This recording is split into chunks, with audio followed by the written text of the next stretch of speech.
Hello, awesome people. I hope you are having just an amazing day today. Today we're taking a look at the 22-page short story. It's called A Reckoning. It's by Guy Haley. It's the next short story and the last one in Act 2 of 3 acts in this collection that we've been reading. It's called Shakespeare versus Cthulhu. This main character isn't a retelling of a Shakespearean play like a lot of other things, but it's more of an original take with Marlowe, is another playwright at the same time and a contemporary and arguably a rival of Shakespeare, being our primary protagonist of this short story in this Cthulhu mythos world for you folks. So, again, this is 22 pages long. I thought it would probably, when it's so lengthy, be 40 or 45 minutes because it's oversized.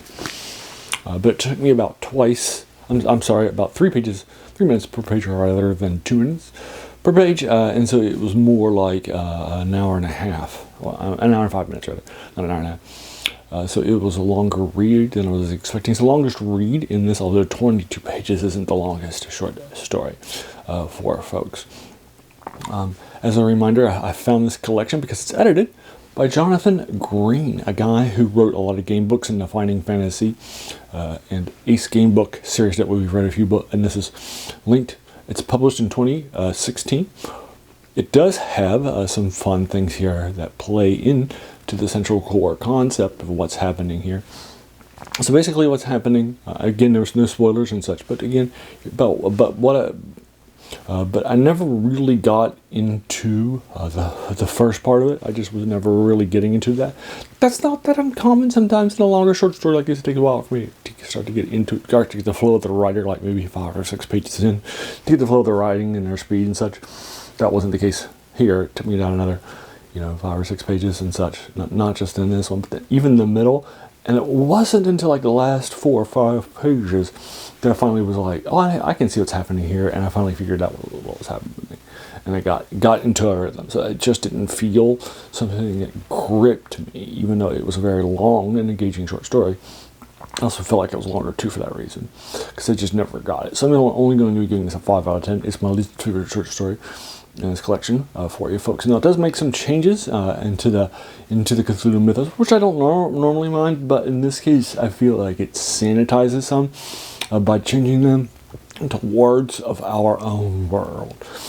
For example, he'll call the deep ones mermen, for example, or creatures of Atlantis instead of realia. Those sorts of things. He sorts of sanitations them. I just don't like that. I don't mind somebody changing the mythos. It's fine. It's public. It's a public thing that was started by H.P. Lovecraft and includes myth and characters like deep ones and Cthulhu and such. So I don't mind somebody changing it and then putting their stamp on it. That's fine. I don't mind that at all. Or modernizing some of these older things or barely using them. I don't mind any of those.